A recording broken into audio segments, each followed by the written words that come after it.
Jungle. Oh shit, it's time for the featuring podcast, bro. Maintenant, j'aimerais qu'on parle rapidement des Hip Hop Soul Party, parce que là, on passe des mixtapes sur cassette à des CD qui sortent en maison de disques. Un peu comme Funkmaster Flex aux États-Unis. Donc encore une fois, t'es américain. Je sais pas si dans les dates t'es avant Funkmaster Flex ou après. Il y a Red Alert qui a sorti déjà une compile. Il y a Flex aussi. Ok. Lui, c'est sa mixtape Tunnel, enfin sa compile Tunnel. Et en fait, moi, j'avais une mauvaise expérience avec les maisons de disques parce que avec East à l'époque, on avait fait une maquette et on est parti voir une maison de disques et on leur a fait écouter. Et ils nous ont dit vas-y, non, c'est bien, mais bon. Voilà. Donc du coup, j'ai dit les maisons de disques, vas-y, c'est bon. Allez, Ok. laissez-moi tranquille. Et j'ai DJ Fab au téléphone. À l'époque, c'est Angelo IZB qui va devenir par la suite patron de Live Nation, mais qui entre-temps travaille avec Garance, qui fait office de manager. Ok. Et en fait, on a une proposition d'Universal pour faire une compile. Donc moi, j'y vais. Voilà, vu que je suis pas en demande, donc je me mets à la place du mec qui en demande, donc du coup je pars. Ça change tout. Genre à reculons, je fais franchement c'est charmé, ça serait bien, mais attention, vas-y, ça va être désordre. Et donc on a deux gars qui sont super euphoriques. Ouais, on a écouté tes mixtapes, c'est charmé, là. On veut faire une compilation. Ok, d'accord. C'est quoi le projet? En fait, ils avaient déjà sorti une compile R&B. Bad catalogue pour eux parce que au final ça a marché mais pas marché de ouf. Et donc du coup ils m'ont dit est-ce que tu peux refaire cette compilation mais à ta manière. Je dis non mais moi je refais pas les choses qui ont déjà été faites même si je dois les mixer. Par contre je vois le tracklist, il est intéressant, il est plutôt R&B donc c'est cool, c'est dans ma vibe, mais je peux prendre que les remixes parce que j'ai pratiquement tous les morceaux mais remixés. Ok.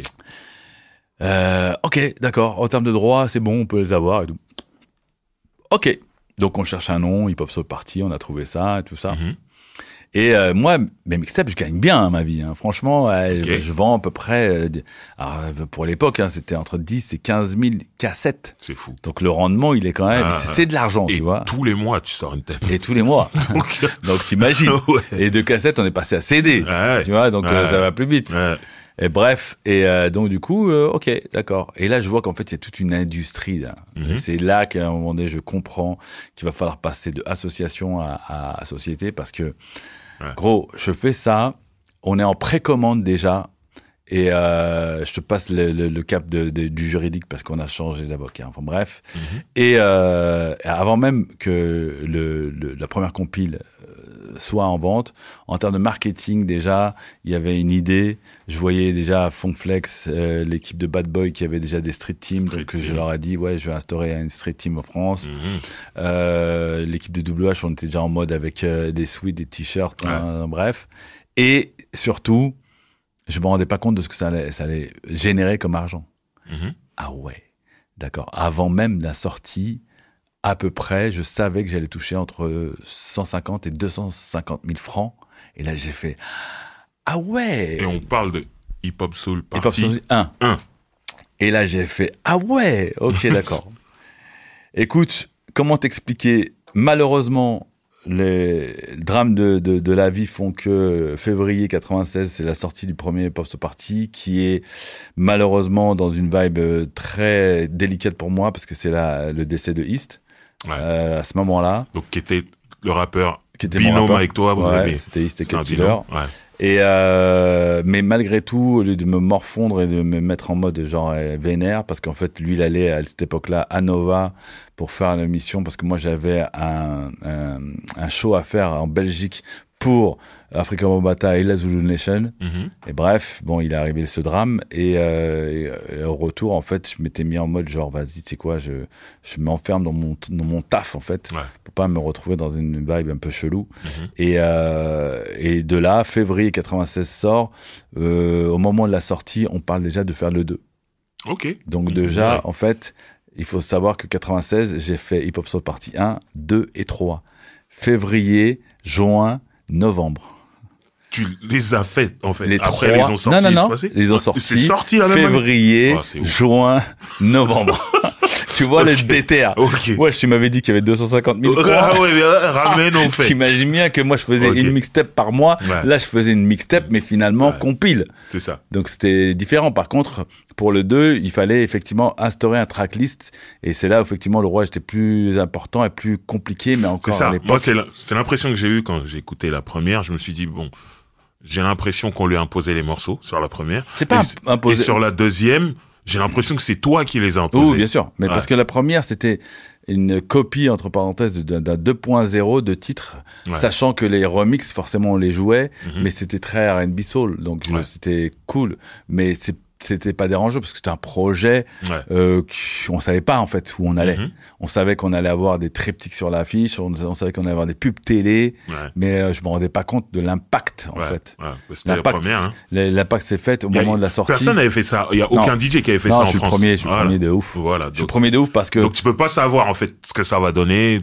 Mais je sais une chose super importante, c'est que gros, la pub Cut Killer passe à la télé. Moi, je vois mes rampailles, ils regardent les trucs à la télé. Tu passes à la télé. Je fais, what? God damn! On est plus sur la street, là. C'est complètement On est sur un truc de ouf. Donc, du coup, je sais que ça va être une dinguerie parce que je me réfère toujours au Quinry. Et effectivement, j'ai pas de référent français, mis à part que les artistes, eux, sortent des albums, mais les DJ sortent pas d'albums. Et donc, je m'en sers comme fer de lance pour faire ma promo en même temps. Et donc, du coup, 96, c'est mon année, quoi. Laisse tomber, il y a personne. Hip Hop Soul Party 2. Il y a des freestyles classiques dedans. Notamment le Busta Flex. Le Busta Flex, incroyable, où tu t'es dit, ça suffit, tu t'appelles Busta, il faut que tu rappes sur Busta. Ah ouais, moi je l'appelle, je lui dis, vas-y, faut faire un truc et tout. Busta Rhymes, c'était mon titre phare de Ouha. Je lui dis, vas-y, viens, direct, tu vas faire un freestyle dessus. Lui, super déter, bien sûr, avec plaisir, mais lui-même se rendait pas compte vraiment. Il se disait, et puis dans la foulée, on fait ce freestyle-là, et puis quand on fait le freestyle, je dis, ça serait bien qu'on fasse un morceau aussi original, et c'est là avec Shan Khan qu'on fait C'est moi qui paie. Et du coup, ça a été les premiers singles, avec le Sléo, avec le Fab et Coma, parce que c'était mes gars du moment, et que, s'il y avait Stoi, on aurait mis Stoi, tu vois. Mais j'étais en mode genre, vas-y, on va mettre du rap français aussi dedans. Toujours la touche française. Toujours. C'est pour ça que le 1, il est R&B soul. Le 2, il est hip-hop une face et R&B les autres faces. Et pour le 3e, je me suis dit, il faut que je fasse autre chose. Et donc, du coup, j'instaure une phase internationale, genre hip-hop R&B mélangé, et une phase rap français pour le 2e. Parce que je me suis dit, au moins, j'ai 3 trucs différents, parce que je voulais pas faire un truc qui, récurrent, toujours pareil. Non, il fallait que je fasse un truc. Là, j'avoue, 2 et 3, laisse tomber. C'était la guerre mondiale. Très bien. Maintenant, j'aimerais qu'on parle de l'étape suivante pour le DJ américain, parce que moi, je te le voyais comme un DJ américain, la production d'artistes. Qui est logiquement arrivé, comme tu t'en as parlé un petit peu juste avant, tu bossais avec East. La première fois, East, je l'avais déjà entendu. J'étais DJ pour Timide sans complexe, j'ai fait un freestyle légendaire de East dans une émission de télé où il était avec Dan de Ticarette dans une chambre, il était en train de mixer, il rappait. Donc je connaissais déjà East en tant que rappeur, en tant que tagger aussi. Et ensuite, c'est quand vous faites le truc pour Yellow, en fait, pour Yellow Productions. Ça, c'était avant, C'était avant en 95, Voilà, j'entends ça où il dit la fameuse phrase, demande à Cut Killer que t'as scratché, re-scratché. Voilà. Et ensuite, j'entends toutes tes tapes. Il y a East qui rappe dedans. Ah ouais, mais quoi qu'il arrive, il était là. C'est mon gars. Donc, du coup, on fait East et Fab. Et puis après, chaque fois qu'il y avait un crew, il était tout le temps à la maison. Donc, du coup, forcément, dès qu'il venait poser, les gars, il y a Stoi, ils rencontrent. Le jour où je viens avec Lunatic et Sage Po, il est là, il lâche un couplet mythique d'ailleurs. De ouf. Parce qu'en fait. Il était là. Parce que vu qu'il est là. Voilà. Après, on n'impose pas, hein. Oui, c'est juste lui, la vibe, tac, ça se fait. On n'était pas là à se dire automatiquement, parce que dans certaines, il rappe pas non plus, mais là, quand il est là, ça pose comme, tu vois, comme à l'époque où on se posait pas de questions. En fait, juste t'arrives, tu poses, et voilà. Et si ça fonctionne, c'est charmé. C'était la compète, quoi. Et ça fonctionnait. Donc, malheureusement, il y a le drame. Vous sortirez un projet posthume plus tard, avec des beaux feats et tout. Et Fab, j'aimerais qu'on parle de Fab quand même. Fab, il est chez Unique Records en Suisse. Ouais. Moi, je commence à monter mon label. Je devais signer chez Universal. Finalement, ils m'ont l'ont fait à l'envers. C'est mon premier revers de politique et business qui fait que je vais signer chez Sony. Interdiction forcément de faire un hip-hop so party parce qu'ils me niquent la marque. Et je vais pour Cut Killer Show. Mais sauf que je signe un label deal. Donc du coup, il me faut des artistes. Et mon premier artiste, c'est Fab parce que je trouve qu'il a une patte de ouf. Ouais. Sauf qu'il s'ennuie avec Unique Records. En fait, il habite dans le 18e aussi. Donc en fait, il sort sur un label suisse, mais malgré tout, il habite à Paris. Et voilà, on chill ensemble à chaque fois. Et puis il me dit franchement, j'ai trop envie de faire des trucs avec toi. Donc je lui dis, tu sais quoi, je rachète ton contrat en fait. Okay. Donc je suis parti en Suisse, on a racheté son contrat. Et puis dans la foulée, un vrai américain. Ouais, j'ai apposé. Puff Daddy déjà. Bah oui. Mais ouais, mais Puff Papa. 89, 96, 97, tu vois le truc où moi, en termes de business et en termes de, j'avais déjà une street team, j'avais déjà imposé des trucs comme sales, comme les Quinry. Mais vu qu'on était 10 ans en retard, pour moi, c'était une logique. Mais forcément, quand je vais pour acheter le contrat, pour moi, j'ai de l'oseille. J'ai de l'oseille parce que déjà les compiles hip-hop sont partis m'ont rapporté. Et que derrière, de là, j'ai des employés qui sont des potes. Et puis, j'ai Massita qui est là, et qui était la meuf qui était la meuf de STI, et puis que j'ai pris dans mon équipe, et on s'est formés ensemble, en fait. Et de là, bah voilà, on s'est dit, on a combien de budget pour un label deal? On a ça. Si on rachète le contrat et on fait la prod du truc, ça coûte ça. Et voilà, on était parti là-dessus, quoi. Et on fait l'album Détournement de son. Et là, elle me dit, vas-y, il faut que ce soit toi qui fasses pratiquement tous les sons. Donc, je lui dis, ouais, j'étais en mode producteur. T'étais beatmaker aussi. J'étais en mode genre, vas-y, on y va. L'impertinence, c'est toi? L'impertinence, c'est moi. Incroyable morceau. Ah oui, c'est moi. Incroyable. Ah, oui. Super morceau. Tu regardes pas les crédits, je comprends pas. Si, mais tu vois, ma mémoire flanche. Mais t'as plus le CD. Ah non, moi je garde tout, moi. À l'époque, il y avait les livrets, tu regardais qui avait produit. Je garde tout.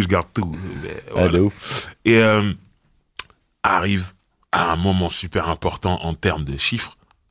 113 de la ville. 113, on fait la mixtape avec Mehdi de la Mafia Free, Les Liens Sacrés. Et dedans, il y a un groupe. Et Kerry est déjà IDLJ en mode signé avec nos potes de Alariana. Non, Alariana, ça c'est les managers. Arsenal, tu vois. Arsenal. Ouais. Arsenal qui avait aussi signé Hachim, que j'ai mis aussi sur Hip Hop So Party aussi. Et puis Rof qui était parti en Indé. Il a fait son premier album, lui il va enchaîner derrière, et donc on a 113. Et quand je l'ai fait, quand je les invite pour la mixtape, il y a un truc qui me dérange chez eux.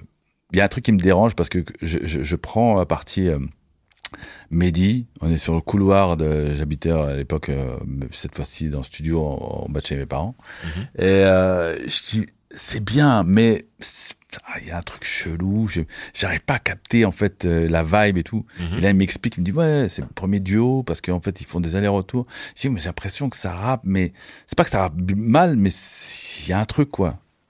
Et il me dit écoute regarde tac tac tac, et j'écoute, je fais putain ils sont vraiment, il y a un truc quoi. Ok.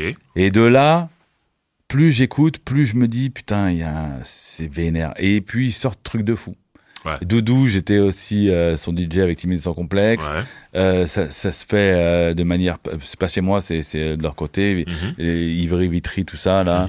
Il m'a raconté d'ailleurs l'histoire il y a pas longtemps de comment ça s'est fait. Ça s'est fait en freestyle. Lui, il a acheté un kebab et on donnait ses studios, vas-y pose, et c'est posé. Ils ont fait ce truc-là. Okay. À l'époque, Mehdi était très entreprenant, donc du coup, il sortait des maxi. On en a produit 2-3 avec différents types. Là, il mettait son truc à lui de son côté. Et puis, quand j'ai mon deal, je dis, j'écoute le Ni Barreau ni Frontières, le premier album de 113. Je fais, non, franchement, il y a un truc. Sauf qu'ils sont en partenariat avec Alariana, donc c'est leur manager. Donc il faut faire un autre deal dans le deal pour dire à Sony que finalement, voilà, Sony m'ont dit non, négatif, c'est mort. Eux, on n'en veut pas. Ah ouais. On a écouté l'album, c'est mort. Je fais non, mais moi, je vous dis ça. Sony, ce que je vais sortir. Croyait pas en 113 à ce moment-là. Ah non, ils croient pas en 113. C'est un truc de fou. Ils croient pas en 113. Déjà, quand je ramène Fab, déjà, ils se disent, il a sorti des trucs, chez Unique Records, c'est différent. Quand le truc, il sort, ça fonctionne, mais ça fonctionne pas de ouf. Ouais. Ça fonctionne. Même moi, je suis un peu déçu, Fab aussi, mais... On n'a pas les gros chiffres. Ouais, mais il y a un succès d'estime sur le Peura. Et le respect du milieu. On est sur 40 000, mais il faut qu'on sorte un autre projet. Et je sors mon Cut Killer Show. Ouais. Donc du coup, je fais mal parti. Ouais. Et donc Fab, ça fonctionne. Karim, et du coup, ça fonctionne. Et puis, il y a aussi Opération Freestyle, où il y a l'émulsion de tous les crews de France. Parce que j'avais sorti mes mixtapes aussi freestyle français avec toute la France. Je peux pas te souvenir de ça, mais tu m'avais appelé. Ouais. Tu m'avais dit, Driver, je fais que des crews. Ouais. T'as pas de crew. Ouais.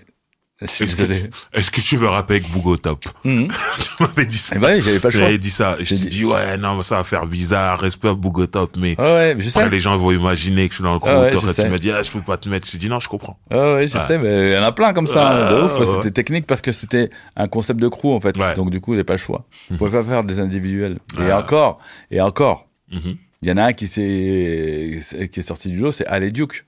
Parce qu'Ale Duke, c'est le seul qui est pas en crew, mais comme à Lyon, c'était technique. Et Duke, il était avec Assassin. Bref, c'était un truc. Ils nous avaient promis un truc, finalement, on a eu ça. Et le morceau était bien. Bon, mais ça s'est fait dans la foulée. C'est pas fait genre. Au départ, c'était un crew, et puis finalement, c'est terminé à 2. Bref. Mais bon, voilà, on fait ça. Et donc, quand 113. Quand il y a le Mafia qui a un free, la maison de disques dit bon. Ouais, ça parle, il y a idéologie, il y a des chiffres, et on sent qu'il y a un truc. Le maxi, ça fonctionne. T'avais juste Guillaume Muret qui était là à l'époque, mon DA, qui me dit ouais, bon, moi j'y crois. Lui, il était là pour pousser. Finalement, on signe. Donc on fait le truc. Mais gros, c'est chaud. 113, Mafia qu'un free. Quand je vais en studio voir Idéologie ou Mehdi, c'est la faune, il y a 60 000 personnes. Donc du coup, cousin. je fais une réunion express avec tout le monde et je dis voilà, moi, il est hors de question qu'on enregistre ici. En plus au studio, on commence à faire les maquettes chez moi, ça déboulait dans tous les sens. Je dis on va aller à Toulouse. Toulouse, c'est le seul endroit. Studio Polygone. Ouais, c'est le seul endroit où il y a, genre ça fait hôtel, donc il y a des chambres et il y a le studio. Au moins c'est sûr que. Il y a une cuisinière. Et aussi. Et Mehdi m'a dit franchement on va faire ça parce que sinon après c'est et ça a donné ces putains d'albums qui est Prince là. De la ville. Et moi je faisais des allers-retours et moi quand j'écoutais mais moi je voyais déjà tu sais comme les Quinry, j'étais en mode Puff Daddy, les dollars. Je savais que ça allait fonctionner. Donc voilà, toi tu as cru tout ce que t'as entendu, t'étais sûr. Toi. Ouais, sûr. Et pire quand j'arrive à Toulouse la 3e ou 4e fois et qu'ils me sortent la galette de Tonton du Bled, là je vois le potentiel énervé. Bref, et on va imposer. Parce qu'on peut pas. Ils veulent pas sortir Tonton du Bled. Ils savent que c'est une cartouche. Moi, je dis, je suis d'accord avec vous, c'est mort. Faut qu'on sorte un single 0, un single 1, un single 2. Et éventuellement, lui arrivera en 3e trapèze. C'était l'époque où c'est quand c'est trop commercial. Fallait envoyer un truc un peu plus ghetto avant. C'était important. Donc, du coup, on fait écouter à l'époque à Bouno. Bouno, lui, mort. Il veut le tonton du bled.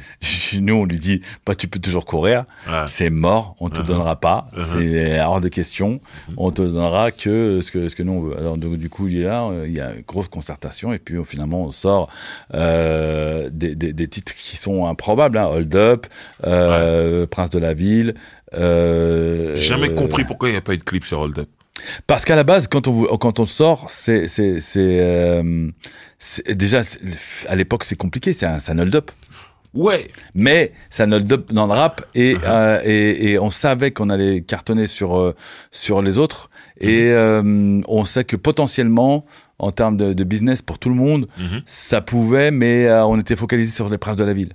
Nous, on savait que les Princes de la ville, il y avait Gros, Prince de la ville et Tonton du Bled. Et on savait que parce que clipper, il fallait qu'on mette beaucoup d'oseille. Il fallait pas qu'on fasse un truc genre un clip comme ça vite fait. C'est un hold-up, fallait que ce soit un film en vrai. Ouais, faut que ça soit fallait faire un film. Et là à cette époque-là, techniquement, c'était pas et on s'était focalisé sur Prince de la ville et parce qu'on avait un deal aussi de 2 clips, pas de 3, sinon fallait trouver bref, c'était technique. Et on savait qu'on allait sortir 4 morceaux, donc single 0, 1 2 3 plus Tonton du Bled. Et ça a continué comme ça. Et puis, tu te rappelles, à l'époque de Skyrock, c'était genre en ambiance, tu appelles et tu dis, vas-y, le groupe de cette semaine, c'est lui. On est resté 1 an. Ah ouais. 1 an consécutif avec tous les singles pour terminer sur Tonton du Bled, genre consécration, mort dans le film. C'était le titre phare de 2000-2001. C'était gros hit, album classique, franchement. Plus gros hit, je faisais des queues de ouf. Ils avaient jamais vu ça. Non, mais c'était une dinguerie. Moi-même, je rentrais les thunes, je faisais. Voilà, Cut Killer, Puff Daddy. Ah ouais, là, on était sale. T'as aussi produit Doudou Masta, comme tu disais, t'as été DJ Doudou. de Timide et Sans Complexe, le groupe de Doudou, donc tout est logique. Ouais, Doudou, la famille, tout ça. Toutes les productions WH. Après, ce qui est compliqué, c'est que nous, on voulait pas signer des artistes pour signer des artistes. Il fallait qu'il y ait la plume, il fallait que ça écrive, que ça soit cohérent avec notre état d'esprit. Enfin bref. Donc c'était bien et en même temps c'était compliqué parce qu'après il y a eu un accrochage avec Sony qui fait qu'à un moment donné on a laissé le deal de 113 chez eux parce que je suis reparti sur Universal. Et à cette époque-là, sortie d'Universal, on a fait Hip Hop Soul Party 4, 5, 6 parce qu'on a continué l'ambiance. J'ai rajouté Abdel aussi sur les Hip Hop Soul Party. Donc c'était que du business en fait, c'était technique en fait. Et tout doucement, t'as laissé la production d'artistes. La production d'artistes arrête vraiment en 2006 en vrai. Donc 6 ans après. Hein, pour quelle raison? Parce qu'à l'époque Universal nous cassait les couilles. Dès on avait un nombre de projets à faire, dès qu'on proposait des projets, ils voulaient pas. Et puis c'était l'ère où tout le monde commençait à défoncer. Donc du coup, tu pouvais sortir des projets, mais il faut que c'était des gros projets. Et nous, on était plus dans le développement aussi. Donc du coup, il y a des artistes qui voulaient pas, des DJ qui voulaient pas, les complis ça passait, mais c'est pas. Enfin bref, c'était toujours. Vas-y, il fallait qu'on fasse. C'était une bagarre pour signer un artiste, c'était une bagarre. C'est une bagarre de ouf. Et à un moment donné, j'ai dit, tu sais quoi, mais nique ta mère. C'est bon, c'est autre chose. Parce qu'en vrai, c'était ça. On va revenir un peu sur le DJing. Donc, tu faisais partie de ce crew américain de Big Dog Pitbull. Voilà, de Funk Master Flex, ça, le Big Dog Pitbull. Funk Master Flex, je me rappelle un jour, il est venu mixer à Paris, une soirée à Paris. C'était très compliqué de rentrer tellement il y avait du monde. Le Palace, ouais. C'était compliqué. Mais j'ai réussi à rentrer dedans, j'avais très chaud. Et le truc qui m'a marqué chez Funk Master Flex, c'est que j'avais l'impression qu'il faisait un concours de jouer un maximum de morceaux en très peu de temps. Tu parles bien de Palace, parce qu'il y avait Palace et la Loco. Non, j'étais à la Loco, moi. C'est la deuxième soirée. J'étais pas au Palace. La deuxième soirée, c'est encore autre chose. La première soirée, c'était anthologique. En fait, moi, je fais venir I9. I9, qui, à un moment donné, s'installe pratiquement en France. Il sort une compile. Elle a fait une compile, je me rappelle. On s'entend bien, mais des fois, ça part en couille parce que je suis plus avec Flex, parce que Flex me déporte de ouf. Flex m'ouvre des portes en me présentant des dingueries. C'est comme ça que officiellement je ramène Puff Daddy en France pour les premières soirées au bain douche pour son anniversaire et que par la suite je deviens son DJ. Bref, et donc du coup Flex l'amène au Palace parce que je sais que ça va être une dinguerie.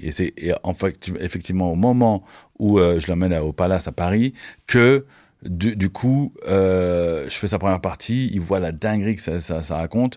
Lui, il fait son show, tout le monde l'attendait, donc c'était une dinguerie. Et je reprends derrière lui. Et puis, sortie de soirée, il me dit, vas-y, c'est quoi? Vas-y, toi, tu vas faire partie du Big Dog Pitbull. Ok, pas de problème. Donc c'est à Paris qu'il a décidé de ça. Ouais, parce que en fait, son crew, c'est des caries, sauf qu'il y a Tim Westwood qui représente l'Angleterre, mais il s'est dit... Gros, le Cut Killer, c'est obligé, il fait partie du crew. C'est comme ça que je rejoins le crew de Pitbull. Et en fait, ce crew-là m'apporte tellement de choses que quand je fais mon émission, parce qu'à l'époque, je passe de Nova à Skyrock, je fais les Cut Killer Show, t'entends les jingles. Bref, c'est une dinguerie. En fait, je suis le DJ Karim, mais marocain de surcroît. En France. Important. Et donc je reviens, donc c'est à la Loco, c'est donc la deuxième fois que Flex vient. Ça partait en couille, c'était compliqué. Flex est dans une dynamique comme au Palace, comme à New York, de jouer les morceaux rapidement. Pourquoi? Parce qu'aux États-Unis, les DJ jouent les morceaux rapidement. Pourquoi ? Parce que tout le monde connaît et que c'est des vibes en fait. Mais nous en France, on a du mal encore à accepter ça. Même moi, si je joue les trucs rapidement, des fois on me cassait les pieds en me disant non, vas-y, c'est trop, laisse tourner le morceau. Je fais ouais, mais les morceaux qu'on connaît pas. Oui, mais les morceaux qu'on connaît, c'est bon, pas besoin. Mais lui, il fait effectivement. Flex, c'est même pas le refrain. Des fois, il te met l'intro. Tac, tu cries, boum, il est déjà passé sur une autre chanson. Bien sûr. Et je me rappelle que Paris n'était pas prêt pour ça. Non. Mais moi, je me suis rendu compte que quand il est rentré chez lui, que toi, tu jouais comme ça. Tu commençais à vraiment jouer comme ça aussi. Ah, cut, hein. Mais j'étais cut. Voilà, je te dis, t'es américain, t'es notre Parce que j'avais tellement la vibe de là-bas que finalement, je me suis formaté comme ça aussi. Et puis surtout, ça dépend de la manière dont tu comprends la musique, hein, parce que la musique, nous, on n'a pas la chance, comme les Quinry, de jouer tous les jours. Eux, ils jouent tous les jours. Et si tu veux, à un moment donné, à force d'écouter les morceaux tous les jours, il faut sortir d'autres manières de pouvoir faire kiffer un son. Donc du coup, ça jouait d'une manière différente. Comme à cette époque-là, quand il avait un morceau en grippe, quand il avait un morceau en tête, c'est ce premier DJ, Flex, qui pouvait jouer, par exemple, la Noonies qui vient de sortir, le jouer 8 fois d'affilée. Ouais, d'affilée. Dans son show. Je sais pas si tu vois le truc. Drop la bombe. Nous, à l'époque, on jouait en tant que DJ, un morceau qui passait à 23h, on le repassait pas 3 heures. Ça voulait dire qu'on n'avait pas de disque. C'est-à-dire qu'on n'était pas un bon DJ pour avoir assez de disques pour pouvoir jouer d'autres choses. C'est vrai. Même si c'était les hits. Et vers 2000, on a commencé à jouer 2 fois un titre. Mais vraiment, c'était rare. Lui, il mettait un morceau, le même morceau une deuxième fois, les gens faisaient waouh, 3e fois, 4e fois. Je me dis, mais il est complètement taré, quoi. Mais en fait, on s'est rendu compte qu'effectivement, comme ça, tu mettais en avant un morceau, mais une dinguerie. Tu créais c'était le morceau de la soirée, le morceau du moment. C'était le morceau du moment. En radio, faisait la même chose. Donc, du coup, les mecs le payaient. Ils payaient des $2000, des $5000 pour jouer 6 fois d'affilée les morceaux. C'est devenu un hymne. La bombe. Il m'avait donné la bombe, tout le monde voulait la bombe. J'ai dit non, c'est Big Dog Pitbull. C'est ça. Bref. C'était abusé. Mais voilà, donc du coup, je trouve qu'à ce moment-là, tu joues comme ça. Paris n'est toujours pas prêt. Donc je te dis la vérité, moi, je me balade dans les couloirs du hip-hop, tout ça, et j'entends beaucoup de gens qui disent « Cut Killer, il est fini ». Il y a beaucoup de gens qui je te parle de mix. Ils disent « Non, Cut Killer, c'est plus comme avant, ça mixe pas, mais il va trop vite et tout ça, machin ». Moi, je dis « Attendez, n'enterrez pas le vieux loup, il est là, c'est depuis longtemps, il a pas perdu son truc. Il joue comme à New York. Non, il a perdu On est quelle année, ça ? Moi, je suis nul dans les années, donc on avance dans le temps. Je te parle juste d'une vibe globale. Yes. Jusqu'à ce qu'on arrive à ce fameux battle qui s'organise entre toi et DJ Iwan. Ah, Iwan, ah ouais. Bon, DJ Iwan, c'est le DJ qui, je crois qu'il est sur Génération à cette époque-là, je sais plus. Ouais, Génération. Voilà. C'est le DJ phare de Génération, ses mix sont super bien, il assure, il tue. Il y a pas de problème. Et à ce moment-là, beaucoup de gens disent, ouais, mais Cut Killer, c'est fini. Iwan, il va le terminer. Moi, j'entends beaucoup ça. Ouais. Moi, je dis, enterrez pas l'ancien comme ça, vous êtes fous. 2006. Ok. Et big up DJ Iwan, pareil, t'es mon gars, je suis pas là en train de... Voilà, je relate juste des faits.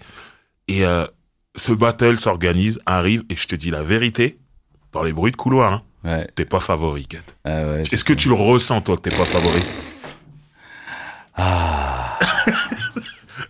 Nous sommes en 2006, mesdames et messieurs. Je suis à cette époque-là en international, je bouge partout, je bouge carrément en Asie, je suis reconnu. J'ai fait des battles de DJ en Allemagne contre des Quinry. La France commence à être en désordre. C'est moitié, vas-y, on commence à rentrer dans l'ère des morceaux lents. Avec les Jay-Z qui joue Hard Knock Life, c'est des morceaux très lents, donc du coup c'est une vibe qui est un peu chelou, mais bon, ça va, ça se fait. Moi, je joue, je suis en mode, je suis vénère de ouf. Je fais des jours de l'an en Suisse de 10 000 personnes et 6 000 personnes, des soirées de ouf.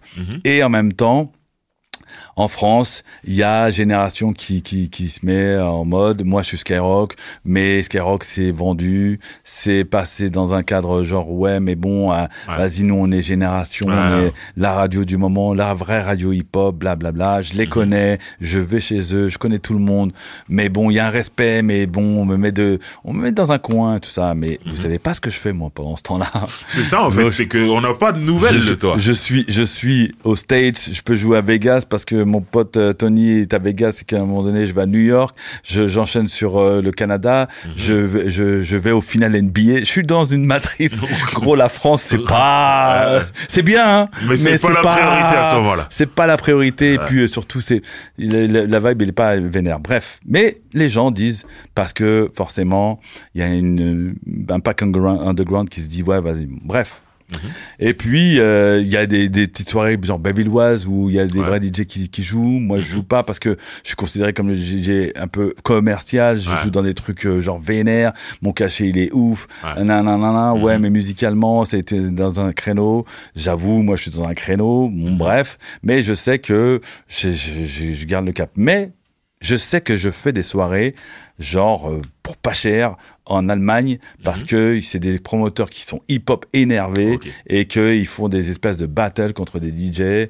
J'ai fait un DJ Miami, enfin bref, je fais des trucs. Mais en France, on sait pas. Bah, Iwan m'appelle, il me dit ouais, tout, avec Globe, on veut faire une soirée et tout. Je suis ok, une soirée, tranquille, pas de problème. Iwan avec toi. Iwan avec toi. Pas de problème et tout, tranquille. Et puis, ça commence, on doit faire une séance photo. Et puis derrière, ouais, on a ramené des grandes box, on va faire genre un petit peu une... Je fais, attends. On fait une battle ou on fait une soirée? Non, c'est juste pour la promo, tout ça. Mais je sens le Trafalgar, tu vois. Je sais que c'est une dinguerie. Et je fais ok, bon, mais bon, là, franchement, comme ça, on a joué un peu battle, mais voilà. Ok, bon, on va réfléchir. Peut-être qu'on va faire une battle. C'est peut-être intéressant. On joue dans la petite salle à Bastille, là. La scène? La scène Bastille? Je crois que c'est encore plus petit. Bref. Je vais te dire ça tout à l'heure. Du coup, ok. Et je dis, bah, tant qu'à faire, autant que j'aille à son émission et moi, ils viennent à la mienne. À l'époque, j'avais le Bum Rush, Zoom. Parce qu'il faut savoir que 2000 à 2006, on est sur Bum Rush, on est sur 4 Killer Show. Enfin, gros, on est en mode. C'est les débuts de Snake chez nous, en 2004-5. Et du coup, moi, je suis très confiant. Et puis, à un moment donné, ça part dans une vibe. Ouais, finalement, on avait réfléchi, on va faire une battle. Bon, ok, pas de problème, on fait une battle. Moi, dans ma tête, je suis prêt, je suis bien. Je suis même carrément super prêt parce que je suis déjà passé sur le mode ordinateur. Ok. Et Iwan est encore en mode vinyle. Ok. Tu vois cette époque-là cette époque-là de transition, où on commençait à dire, ouais, mais les DJ mixent sur ordinateur. Moi, il m'a fallu 3 ans déjà, parce que ça a commencé en 2003, en vrai. Ok. Donc, de 3 à 6, on est déjà... Moi, je suis déjà en mode. Mais... Ok, ça part. Et puis, c'est un introverti, Iwan. C'est la famille. Donc, du coup, je l'aide aussi. Quand je vais à son émission, je le taquine. Je lui dis, voilà, il est un peu confiant. Quand il vient à la mienne, il est un peu plus. Donc, il se sent plus à l'aise. Et dans mon émission, en fait, on instaure, on fait, ouais, il faut qu'on fasse des doublets. J'ai dit, ah ouais, doublets, carrément. Genre, on est en mode clash. On fait des doublets et tout. Et moi, je prenais ça comme ça, genre, ouais, cool, tranquille. Ouais, 2 jours après, j'ai mon pote de New York, de Bad Boy, qui m'appelle. Il fait, t'as un beef avec Black Rob? Alors, Black Rob, c'est un artiste américain qui a fait le morceau Wow. Signé chez Bad Boy. Signé chez Bad Boy. Je fais quoi?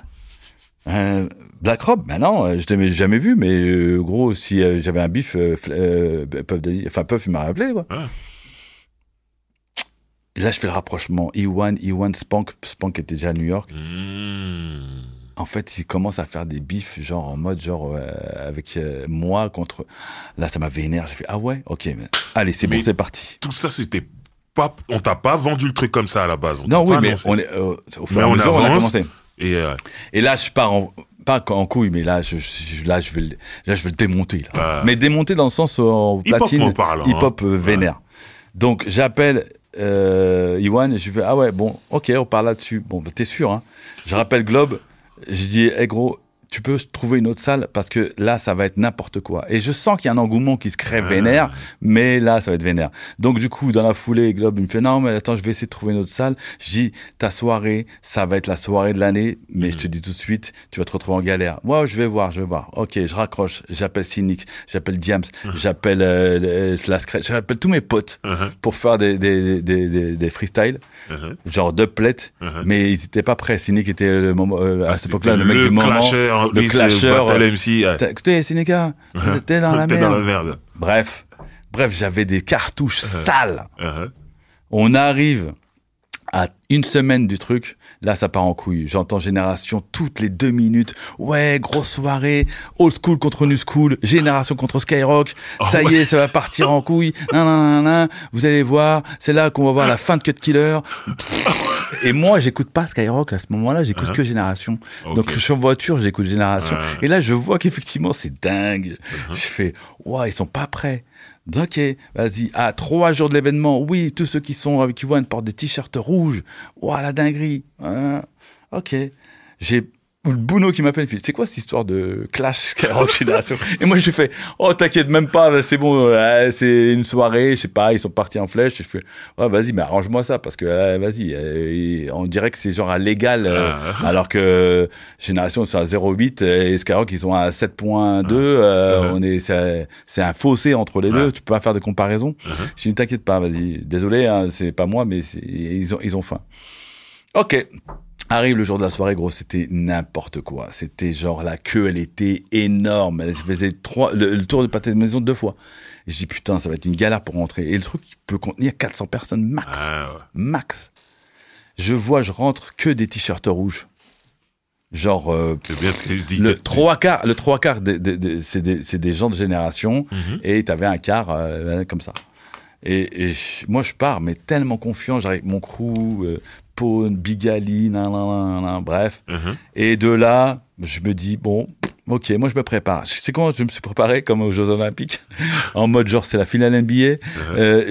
Comme je faisais déjà des clashs, j'avais en fait un show, c'est 3 shows de 20 minutes chacun. Et après, tu passes les clashs. Donc 3 shows de 20 minutes, ça veut dire que si on tire à pile ou face, tu passes en premier ou tu passes en deuxième. Moi, j'avais 3 shows où je passais en premier et 3 shows où je passais en deuxième. J'étais tellement prêt que peu importe ce qui se passait, je savais, parce que tu sais, quand tu passes pas en premier, l'autre va passer des scuds tellement évidents que derrière, faut pas passer les mêmes. Donc, j'étais dans ma réflexion sale. Bref. Donc, je suis là, je m'installe, on est confiant, c'est la guerre, les gens sont super chauds. Iwan arrive. Kaza est en train de jouer un titre de James Brown, This is a man's world. Et Iwan, c'est mon gars, mais il est introverti à ce moment-là. Mais voilà. Et quand il rentre, il y a le refrain qui fait This is a man's world. Et il se met devant la scène, il écarte les gens, les bras en l'air. Il fait comme si genre c'était Dieu. Et genre dès que les gens ont vu ça, ils se sont dit waouh. Et moi j'ai fait ouah, le mec est chaud. Ça va faire une bête de battle. Je raconte ça, je sais que c'est long, mais bon, en même temps c'est comme ça. Et ce qui se passe, c'est que vas-y, il s'installe de son côté, moi je suis là, je suis confiant et tout. Zoxy est là, il y a comment il s'appelle, Sydney qui va animer, enfin bref, et tirer au pile ou face, et ça tombe sur moi. Parfait, moi je suis prêt. Je suis, nous n'oublions pas, au platine avec mon ordi. Donc je suis en 2.0. Le plus vieux, apparemment, le mec qui était en mode genre, vas-y, c'est la retraite, il est en ordi, l'autre il est en vinyle. Alors que c'est les plus jeunes et que normalement il doit être à la pointe de la technologie. Mais bon, apparemment, pas encore. Et donc du coup, je fais mon set. Je fais un set de bâtard, 20 minutes. Alors ça va pour gueuler. Pas mal. Et à la fin, tu sens que ça vient. Bon, ok. Mais bon, j'ai sorti passe, tout le monde était là, mes potes étaient là, j'ai dit, t'as déchiré. Je sais, t'inquiète. Et donc, on attend. Et donc, Iwan va commencer. Gros, moi, Iwan, je me dis, vas-y, je le connais techniquement, c'est pas un vénère, mais il a un truc, et puis, en même temps, en sélection, il est super vénère, bref. Mais je le connais en plus. Donc, je sens qu'il va me sortir quelque chose. Gros, il met son premier morceau. 5 secondes. Moi, mes morceaux, ils passaient toutes les 10 secondes, 15 secondes, je passais des trucs. Enfin, bref, c'était un mode battle. Big Dog Pitbull, quoi. 30 secondes, 45 secondes, 1 minute. le morceau tourne. Il y a rien qui se passe, en fait. Il est en train de chercher un autre scud. Je sais pas ce qu'il fait. Sur vinyle.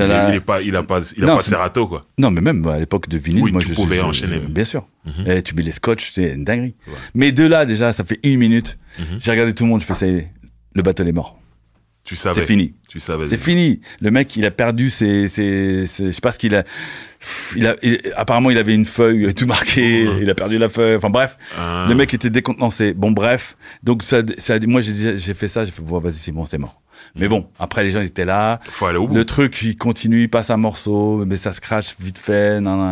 C'est qu'au bout de la, je pense 14e minute qu'il met le titre de General Levy. Wicked, bien connu. Mais version dubplate, genre Wicked, Nicky Katkila, et tout le monde faisait ouais. Mais bon, avec ce qu'il a fait avant, c'était déjà. Il envoie trop tard. Ouais, c'est bon. Moi, je fais mon 2e set, gros, la guerre. Et là, les gens commencent à dire, ok, c'est bon, laisse tomber, ça y est, c'est plié.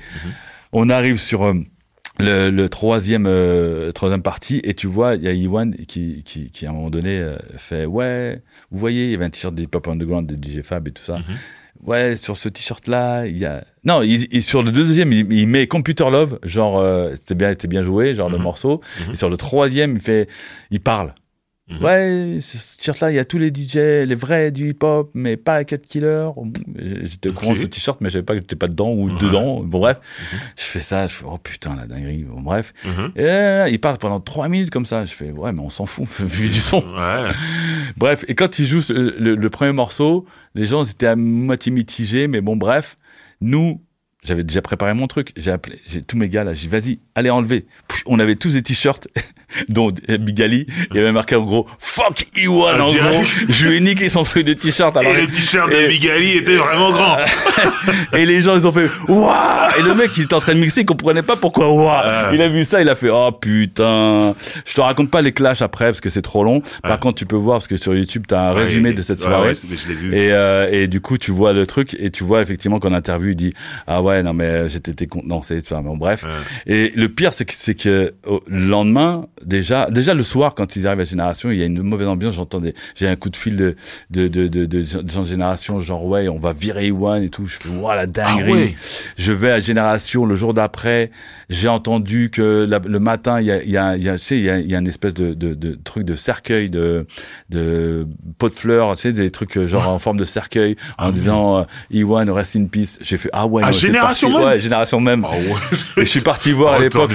C'est pas bien. Je suis parti voir directement le patron Bruno. J'ai dit non, franchement, vous avez pas le virer, c'est pas possible. Puis tout à l'heure on m'appelle et tout, on me dit Génération Skyrock. Et c'est pourquoi je viens parce qu'en fait, comme j'écoute Génération, le lendemain, moi j'ai hâte d'entendre, tu vois, parce que tous les jours, 8h, 10h, midi, 14h, 16h, 20h, ils parlaient que du clash. Et le lendemain, 8h, rien. 10h, rien. Midi, que dalle. 16h, que dalle. À 18h, il y a que Yasmina qui fait, eh oui, alors hier soir, il y avait la battle, Iwan contre, bon, bien évidemment, on sait très bien que c'est Cut Killer qui a gagné, il a été extraordinaire, nanana. Malheureusement, Iwan n'a pas pu, basta. C'est ouf. Donc voilà où c'était très drôle. C'est bien, moi j'étais dégoûté. J'ai pas pu assister à ça. Ah ouais. Et on m'a raconté, j'avais envie de pleurer. Anthologique. En plus, j'avais mis ma pièce sur toi. Mais bon, bref, tout ça pour dire qu'effectivement, pour répondre à ta question, 2006, c'est vrai que c'était une période de transition et c'est à ce moment-là que j'ai dit, en fait, les gens ne sont pas au courant, donc du coup, j'ai recommencé à faire des soirées à Bellevilloise, à faire des trucs plus hip-hop pour que les gens se rendent compte, en fait, de ce que ça raconte, parce qu'ils ont toujours qu'une impression, et c'est pour ça qu'effectivement, les mondes des DJ est toujours aussi ingrat, c'est qu'il faut toujours être constant, en fait.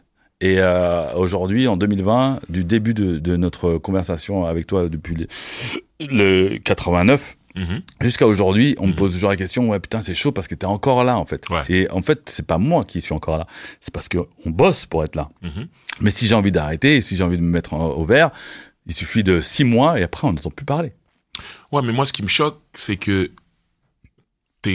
si on parle de DJ star hip-hop, c'est encore ton nom qui revient en premier. Il y a beaucoup de très bons DJ, mais au niveau du marketing et tout, ils n'arrivent pas à développer leur nom comme toi tu l'as fait. C'est différent.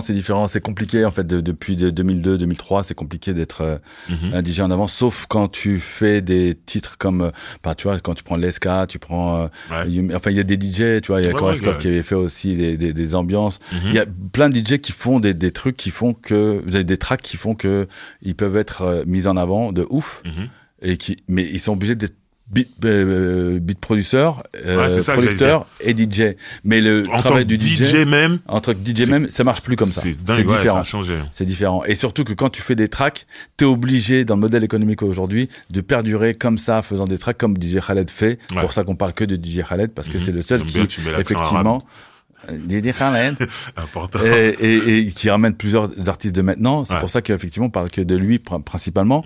Après, les autres, c'est que des DJ qui faut faire de l'animation ou faire de la radio ou autre. C'est pour ça qu'effectivement on met pas l'accent sur les DJ proprement dit, sauf quand ils font des tracks. Mais si t'es pas constant, c'est technique. C'est pour ça qu'à un moment donné, avec William Snake, je lui ai tout donné pour qu'il soit dans la foulée en fait de travail, parce que normalement t'es obligé forcément de laisser passer les petits, parce qu'ils sont tellement faim que vas-y, à un moment donné, il faut que tu les multiplies par 2. Mais il a vu que dans cette direction, ça fonctionnait pas en fait. Il y avait plus cette starification de DJ. Le hip-hop, c'était différent. Et donc, du coup, quand il se met dans l'électro, trap, twerk, c'est parce qu'il sait très bien que dans cette vibe-là, il y a un truc à faire beaucoup plus important et beaucoup plus gratifiant que DJ hip-hop, en vrai. Il a bien réussi, en tout cas. Bien sûr. On le salue. On approche tout doucement vers la fin de ce podcast, mais il y a un truc que j'aimerais qu'on parle, c'est ton binôme avec Joey Starr. Ouais. Moi, je me souviens d'une époque où vous étiez pas les meilleurs amis.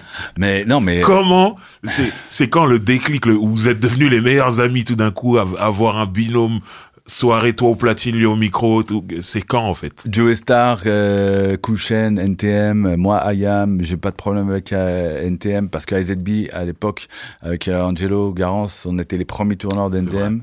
Donc du coup au départ on se voyait pas, on se met pas trop, surtout eux. Je fais un truc à l'Élysée Montmartre quand il y avait comment il s'appelle Gage qui avait gagné. Didier m'a dit à cette époque-là on jetait des canettes et tout, mais il se disait mais quand même putain t'étais bon quand même, fais chier, ça me faisait chier en fait de t'envoyer des trucs alors que t'étais bon. Bref, et puis on les côtoie, on les voit tout le temps. NTM c'est quand même voilà, c'est des gars qu'on côtoie tout le temps, qu'on voit avec AZB, les DJ qui prennent de doses à Goldfinger en passant par Notigi et autres, c'est c'est des gars de chez nous. Et derrière, quand je fais mes mixtapes, notamment Afro Jazz, je suis en backstage, je veux absolument avoir NTM en mixtape, mais c'est mort parce qu'il se mélange jamais. C'était le seul artiste du rap français qui se mélange pas. Donc du coup, j'ai ramené ma cassette d'Afro Jazz, je voulais Joey, je fais ce serait bien que qu'on fasse une mixtape ensemble. Je fais va voir Bruno. Au bout d'une heure, j'essaie de l'avoir. Elle me dit va voir Joey. Donc j'ai bien compris qu'il me prenait pour une girouette. Donc je dis vas-y laisse tomber. Et donc on se voit, on se côtoie, et puis Nova et moi je fais 14h30, 16h. 4 Killer Show, et le soir il y a Hypnotic Show avec d'abord Clyde et China, après Clyde et Joey. Donc on est là, on se renifle le cul quand même, se renifle le cul comme ça, on est bien, sauf que je fais mon bomb rush et lui il fait un jour donc Sky OSS. Mais je sais qu'il a faim et tout. Alors, je pense que je connais, tout le monde on se connaît, mais sauf que l'émission qui va arriver, je pense qu'elle va dépoter de ouf. Ça a pas loupé, hein. Sa première émission Sky OSS. Déjà, il insulte D-Fool. Nique ta mère, fils de pute, passe-nous le truc. Déjà, on a fait, la dinguerie. Jaguar! Et l'émission commence, le générique, c'est une dinguerie. Et puis les premiers tracks. Ce soir, on n'est pas venu pour, fils de pute, enculé de ta mère. Il est en train d'insulter un gars, mais genre, énervé! Je fais, c'était les mecs pas de couvre-feu, mais qui étaient dans le même crew que Stomy. Après, il y a notre embrouille. Enfin, il insulte 4 gars comme ça, mais genre, espèce d'enculé de fils de... J'avais enregistré l'émission. Parce que au bout d'une heure, quand il joue des trucs et tout ça, et ça passe à un moment donné à Seb et tout ça, Terror Seb, et après, j'entends « Un noir! Un poster !» Hein? Quoi? Attends, 2 secondes. Il a dit quoi, là? Anouar, c'est toi. Ouais, c'est moi, c'est mon prénom. Je fais, pourquoi il m'appelle par mon prénom? Et en plus, il me traite d'imposteur. Bon, déjà, je suis vénère. Mais ça va. Mais je suis vénère. Oh, j'ai des coups de fil de mes potes. Je fais, vas-y, on va débarquer chez lui, cet enculé. Je fais, mais non, ça va. Il m'a dit juste imposteur. Il m'a pas dit fils de pute. Bref, ça, c'est la fin de l'émission. Ça arrive. Et moi, j'essaie de faire une réponse, mais au platine. Parce que je me suis dit, vas-y, il m'a vénère. Mais au lieu de faire le con parce que j'ai un média, bah, je vais répondre au platine. Donc, j'ai préparé un set comme au DMC avec, j'avais des codes. Genre, il prend de la schnouf. Non. Le mec est foncé. Non, j'avais que des trucs comme ça. Okay. Et ça a bien marché, hein. C'était cool. Lui, il a fait son émission le jeudi. Ça recommence avec les autres. Enculé de fils de pute et tout. Et au bout de genre 30-40 minutes, il fait Anouar, ah ouais, et bien ta réponse, imposteur. Je fais, il continue en plus, non, enculé. Mais ça va, c'était pas virulent. Ok. Tu vois, et puis au bout de 3-4 fois, 3-4 émissions, ça va, ça se calme. Tu dis Anouar, t'inquiète, on t'oublie pas. Bon, bref. Il n'est jamais Cut Killer. Si, à un moment donné, il fait Cut Killer, Noir. Bref, mais pas vraiment sur le. Et je dois faire un truc à Marseille. Et mon agent de l'époque me dit, ouais, et tout, il a invité, c'était pour le Beach Soccer à Marseille, avec les Cantona. Mais il se trouve que peut-être on va te croiser à l'aéroport. Alors, je le connais, mais depuis cette histoire-là, on s'est pas eu. Donc, je me dis, vas-y, moi, ok, mais bon, si ça part en couche, je dis, franchement, j'étais avec mon gars, Fabou, qui me dit, non, mais t'inquiète pas, il va rien se passer. Je lui dis, ça peut démarrer à n'importe quel moment. Wesh, il arrive. Quand il arrive, il me prend dans ses bras, Noir et tout. Je le téma, je suis. Quoi, t'as oublié? Il fait, non, ne me dis pas que t'es sur l'imposture. Tu sais très bien que le hip-hop, c'est ça, c'est la compète. Donc moi, je t'ai pas insulté, je t'ai juste dit, vas-y, et ça t'a motivé. D'ailleurs, ça t'a motivé, hein. Et effectivement, chaque mardi, moi, j'étais en mode genre pour faire des trucs plus vénères. Et bref, on est à Marseille et tout, tranquille. Et c'est moi qui devais. Lui, il était là juste en guest, il venait jouer au football, au beach soccer. Et moi, je faisais la soirée. Et à un moment donné, il vient me voir, il fait. Vas-y, je peux jouer avec toi? Et je fais, ah ouais? Ok, vas-y. Et on a commencé à jouer, en fait. Et de là, l'alchimie s'est pris. Et puis après, on s'est plus lâché, en fait. Parce qu'on a compris, effectivement, qu'il y avait un truc, surtout que lui, NTM, il m'a raconté plein de trucs qui fait que, bon, bref. Et du coup, on ne s'est pas lâché. En fait, on a fait plein de trucs ensemble jusqu'à aujourd'hui encore. Énorme.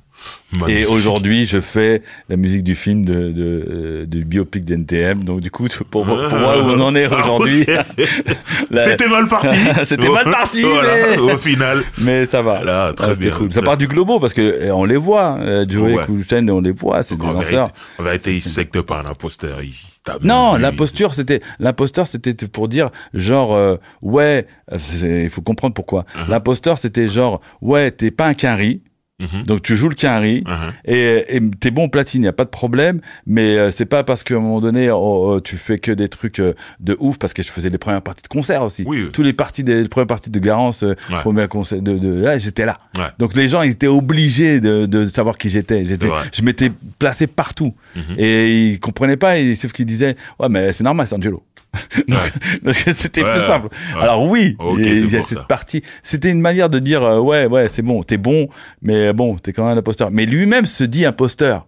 Parce que lui-même se dit, non, mais nous, on joue de l'imposture à tous les jours. C'est-à-dire que nous, on est des vrais imposteurs. On est là, on dit nique ta mère, on fait des zéniths et des trucs. Donc, de base, c'est pas logique qu'on puisse faire ça. Vu comme ça, c'est comme ça. Et en fait, l'imposture, c'est différent. C'est un autre débat. Alors, avant d'arriver à la dernière partie, il y a deux choses que j'aimerais te dire où j'ai encore plus de respect pour toi, de trucs que tu as réussi à faire. Les émissions spé sur Skyrock, elles ont toutes disparu, sauf la tienne.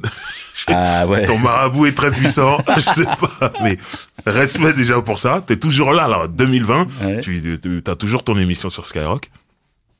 Et l'autre chose, c'est que t'as été DJ pendant un court moment pour MC Solar. Quand MC Solar, il bossait plus avec Jimmy J, t'as été son DJ. Et tout à l'heure, tu parlais d'NTM qui se mélangeait pas aux gens. Solar, sa période surtout Pros Combat, tout ça, où il est vraiment dans d'autres sphères, il se mélange très peu, voire pas du tout. Et tu l'as mis sur une de tes mixtapes. Ouais. En cassette, mec. Il y a un freestyle d'MC Solar. Ouais. Comment t'as fait? Comment tu lui as demandé ça?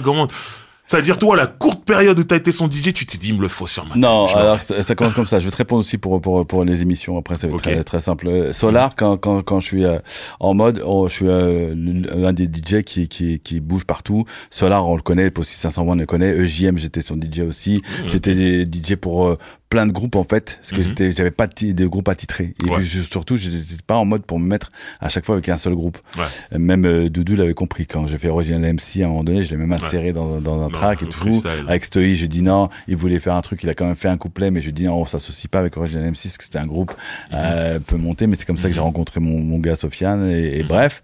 Et du coup, en fait, c'est la première galère en fait de Solar, Réunion.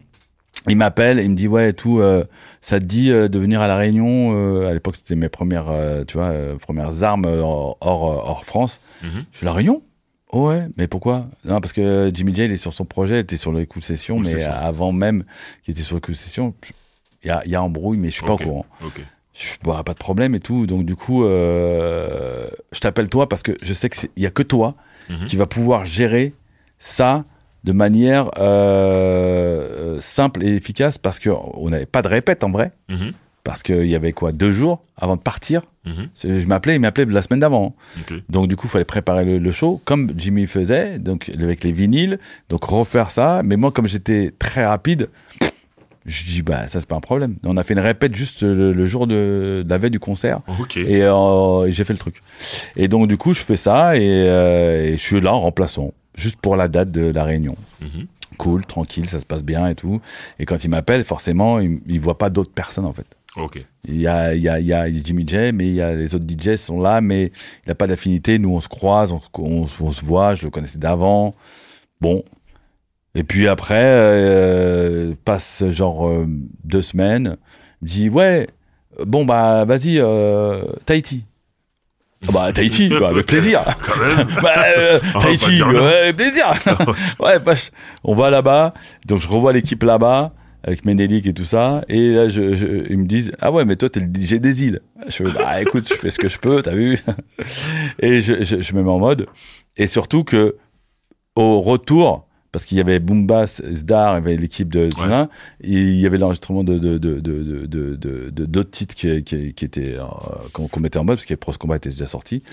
Et mais surtout que j'étais aussi venu une fois à plus 30 en studio voir parce que j'étais avec je sais plus qui d'ailleurs. Bref, et donc du coup c'est pour ça qu'on se connaît plus ou moins, tu vois. Donc de là, revenu de là, en fait il me dit bon vas-y, en fait il faut que tu fasses la tournée parce que en ce moment Jimmy il est trop dans son truc, cool session. Je dis vas-y, je fais la tournée. Donc du coup j'ai fait la tournée et c'est que le jour de La Rochelle où je vois Solar arriver en hélico. Le mec ça raconte, mais c'est pas grave.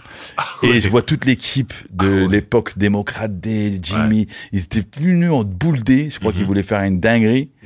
Moi, j'étais là en plein milieu. C'est la première fois que je revoyais Jimmy, mais je pensais pas qu'il y avait un. Il me regarde de travers. Je comprends qu'il y avait une histoire. Bon, bref. Et du coup, voilà, j'ai fait cette tournée-là et c'est super bien passé. Et t'as réussi à l'avoir sur ta mixtape. Et ouais, mais pendant ce temps-là, à l'époque, mon Régis, qui sera mon régisseur plus tard, à chaque fois que je venais dans les îles, tout le monde voulait mes mixtapes. Lui aussi voulait mes mixtapes. Puis un jour, je me dis, t'as le temps, vas-y. Au départ, il me dit, ouais, mais non. Après, je vais quand même gratter un couplet. Je voulais faire une mixtape Solar, mais il était déjà dans d'autres sphères et c'était technique. Donc, je vais pas assister. J'ai eu un couplet. C'était très bien, je te dis. Très bien. C'était vénère. Et concernant Skyrock, c'était très simple en fait. C'était l'époque politique où Sarko va pour passer. Donc c'est vrai. Et donc du coup, il y a, on voit effectivement ça fait quand même depuis au moins 4-5 ans que les émissions existent.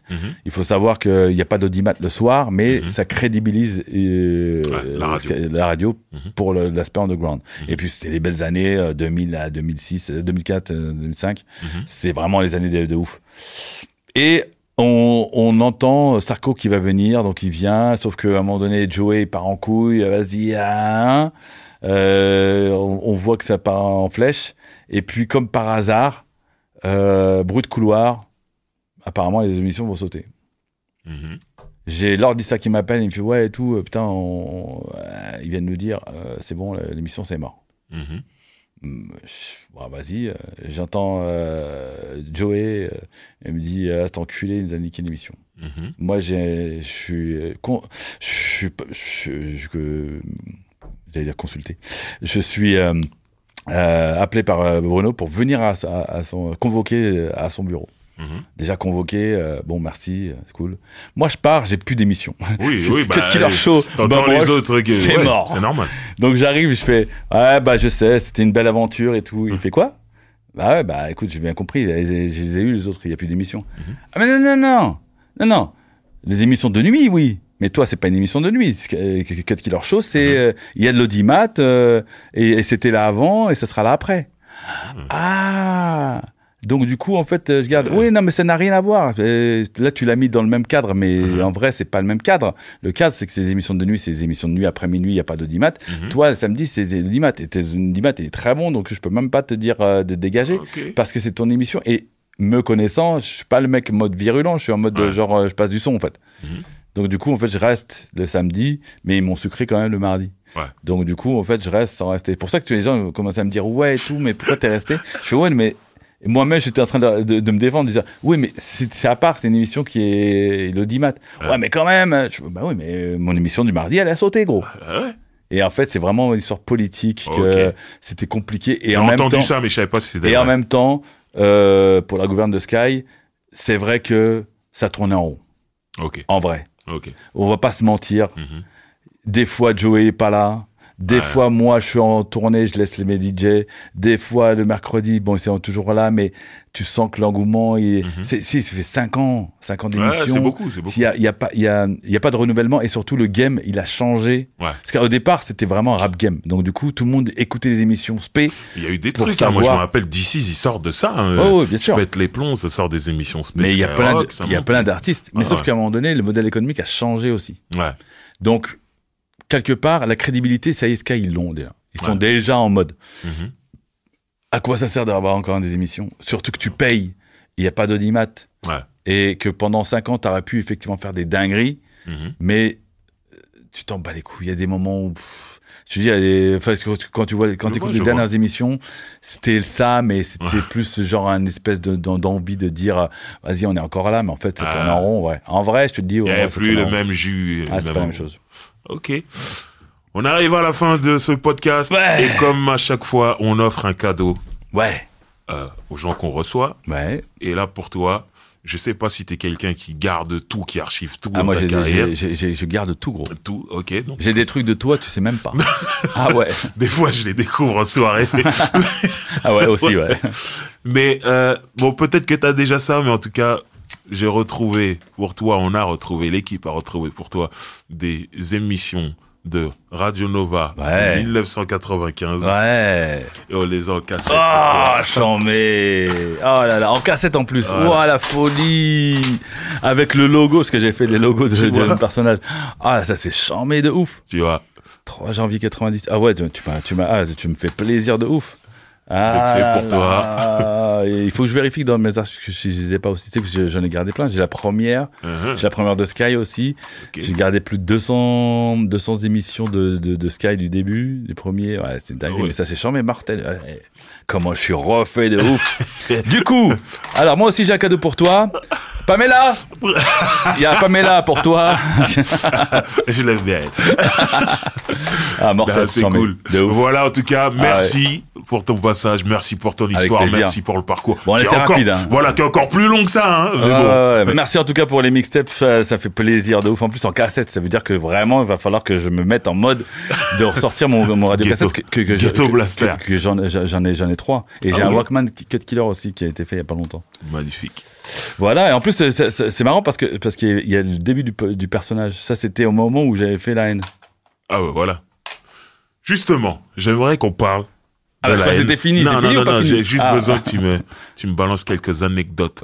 Le maximum d'anecdotes de souvenirs que t'as de ton passage dans la haine, en fait, pour le mais qu'est-ce que tu veux savoir? Parce que ce fameux tu sais qu'il moment y a un bouquin qui vient de sortir que JR a fait, il est pas mal, il a repris le scénar que Mathieu lui a donné, et il y a déjà des anecdotes. Mais vas-y, tu veux quoi comme anecdote? Non, moi, c'est sur ton passage. Où ça s'est fait. À Chanteloup-les-Vignes. Vraiment. Donc toi, t'as été là où ils ont tourné. Ça commence comment? Ça commence qu'en fait, je joue au basket avec Steuy, et Mathieu m'appelle, il me dit ouais et tout, je suis en galère pour des figurants sur Métis. Tu veux pas venir? Alors faut savoir que Mathieu, on le croise un peu partout, parce que depuis le Globo, on le croise en fait, tu vois. Donc on a toujours des affinités, on se voit tout le temps, bref.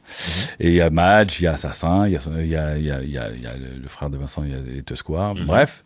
Et puis il sait que je suis un DJ en mode, et surtout que je joue au basket avec. Et il me dit ouais tout, tu veux pas venir juste faire une apparition ça c'est dans Métis. Métis. Ok. Au basket et tout, je fais bah vas-y, nous tant qu'on joue au basket on s'en fout. Après que ça soit filmé, en vrai voilà, j'avais sorti tout mon arsenal Jordan en vrai que j'ai de New York en vrai. Les gens m'ont vu me fait oh putain lui mais je jouais bien mais je joue pas aussi bien qu'Abdel. Mais bref, et du coup on fait cette journée tranquille, c'est cool, ça se passe bien, ça rigole.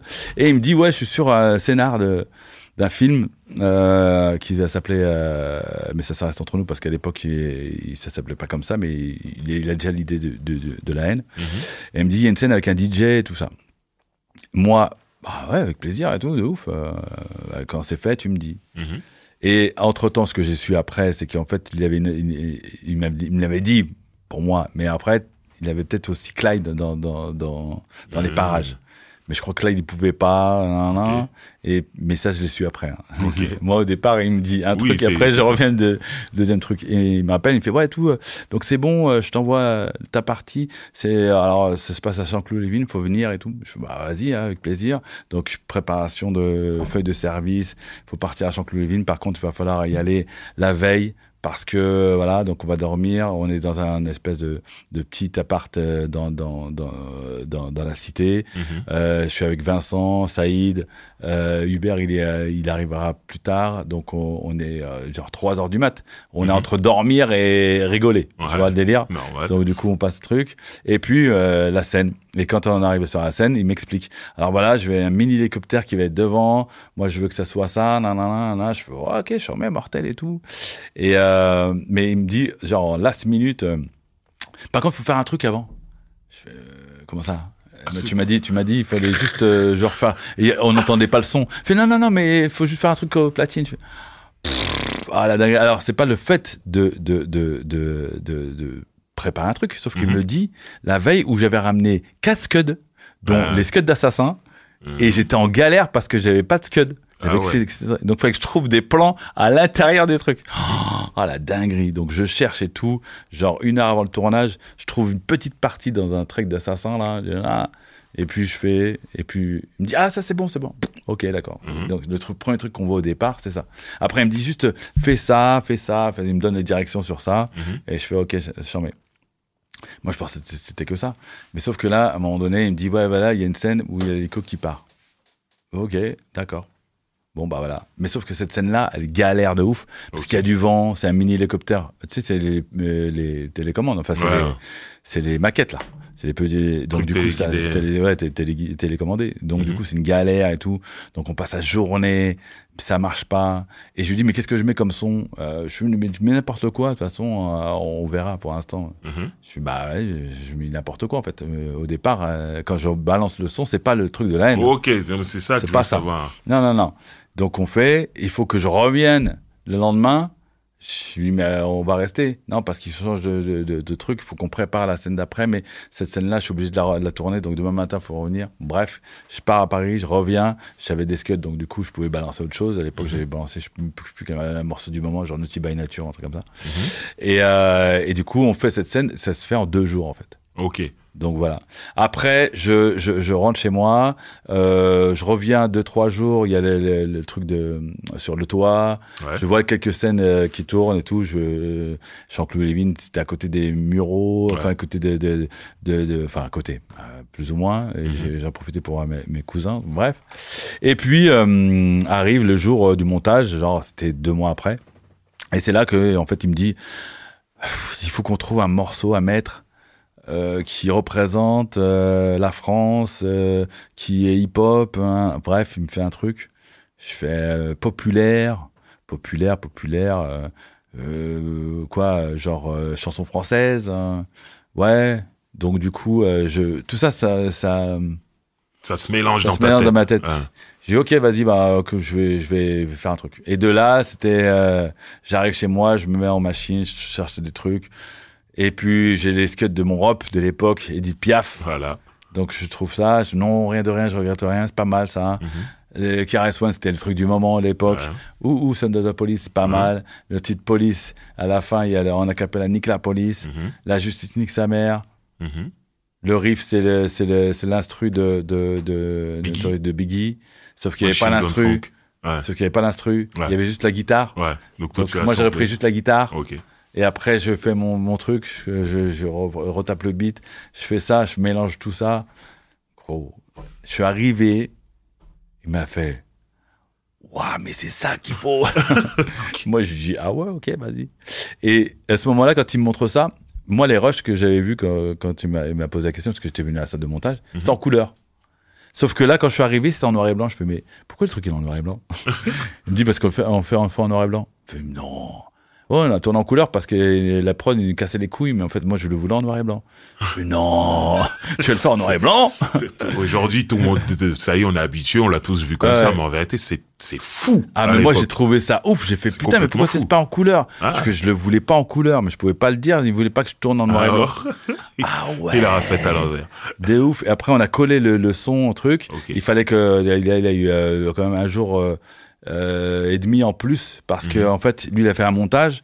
Moi je me suis j'ai fait mon truc, mais après les scratchs n'étaient pas exactement pareils, donc il fallait que je reprenne la séquence, je remets des scratchs exactement au même endroit. T'as retourné des scènes du coup? Non, pas retourner les scènes, mais les scènes de qui avait déjà. Je lui avais dit vas-y, enlève une seconde là, mets 2 secondes là. C'est pas synchro, mais pour un lambda ça passe. Mais il fallait que je fasse un truc qui ressemble après, à peu près. Et donc on a fait ça. Ok. C'est mythique aujourd'hui. Ouais. Tu le joues en soirée, le truc. De ouf. Est-ce que t'aurais imaginé au moment où tu le faisais que t'allais jouer en soirée? Mais c'est pas ça qui m'a fait connaître, en fait. Non. Bizarrement. Parce qu'en fait, quand le film est sorti, les gens se mettaient en mode. Moi, le jour où j'ai remarqué, c'est quand je suis au Canada pour une soirée. Mathieu est là, il fait une avant-première, il me dit ah ouais putain, ouais, t'es là, ouais vas-y, tu peux venir. Et en fait, au Canada, enfin à Montréal exactement, quand le morceau joue, c'est la première fois que finalement je vois dans un cinéma que des gens se lèvent et dansent sur cette partie-là. J'ai fait ah ouais, jamais, mortel. Mais c'est que 2 ans et demi après qu'il y a eu le retour de la haine, parce que c'est quand il est sorti en VHS en fait que ça a commencé à parler. Voilà. Bah énorme. Voilà la haine. Mythique. Merci encore une fois. Et je vous dis, super parcours qui aurait pu durer encore plus longtemps. Mais je peux durer encore plus longtemps. Mais on ne peut pas. Je te raconte pas ce que je fais encore aujourd'hui. Ça suffit. Ouais. Et toujours là, le monsieur. Puisqu'apparemment, il est déjà mort. Toujours vivant. De ouf. Voilà, c'était Featuring. À un prochain épisode. Merci à toi, Ken. Merci à toi, merci à vous. Featuring est un podcast original Angle. Présenté par Driver. Produit et réalisé par François Cusset, ingénieur du son, Paul Fourrure, générique original, Ovich Beats. Abonnez-vous au podcast Featuring sur votre plateforme d'écoute favorite pour ne manquer aucun épisode.